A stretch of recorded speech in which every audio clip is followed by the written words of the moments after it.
I don't know about you, but I seem to spend half of my life waiting. Waiting for the kettle to boil, waiting for the dishwasher to finish, waiting in the queue. My name's Esther, and this is my thought for the week.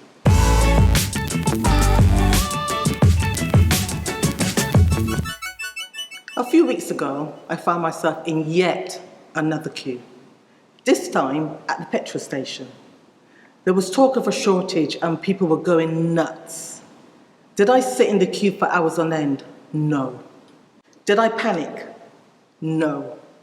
I simply pulled out of the queue and went on my way. So why didn't I panic? Simple. Because God has repeatedly told me not to worry, as He will take good care of me. I did as I was told, waited patiently in faith for my fuel, and a few days later, I was able to drive straight into a petrol station and fill up. Let me take you back to 2020, when COVID-19 first hit. You must remember the panic buying that went on. People seemed to go crazy, buying up lots of stuff that they didn't really need. I suspect it's still in their cupboards, or worse still, ended up in the dustbin. I remember going from shop to shop, unable to buy toilet rolls, bread, and many other items. I didn't panic. I simply bought what I could and waited in faith for the Lord to provide. Of course, there have been times when I did not wait in faith.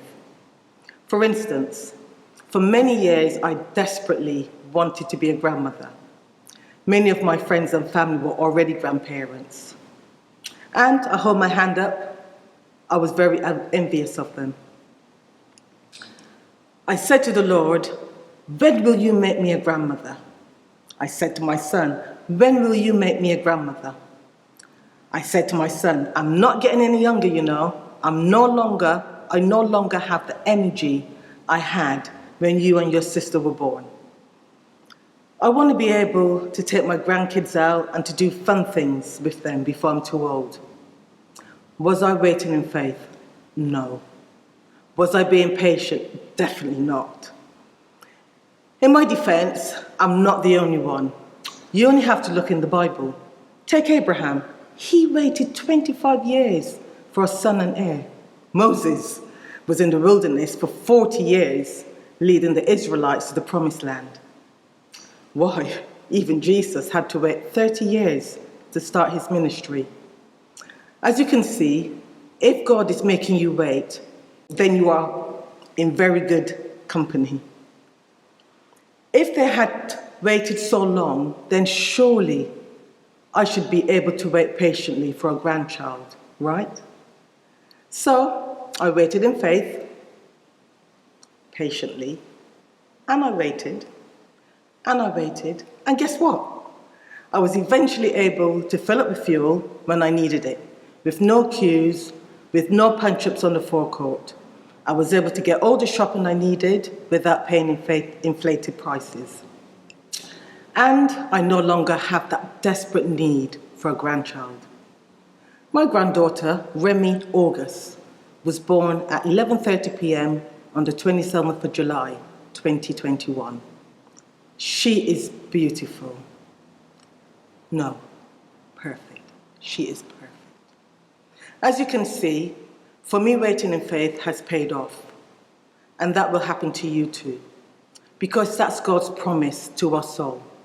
You just need to believe that God has it all in hand and stop fretting.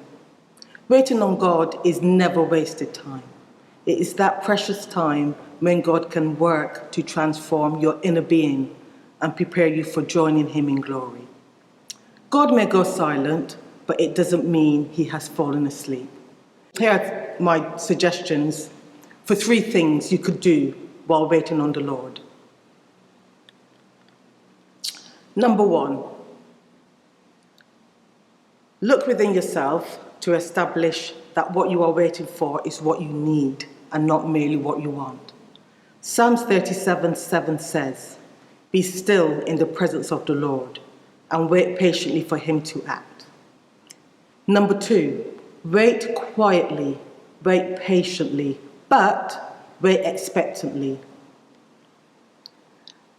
And number 3, pray, worship, and give thanks always. Whatever you are waiting for right now, I hope your faith will grow and you will be blessed with all that God has for you. Until next time, God willing.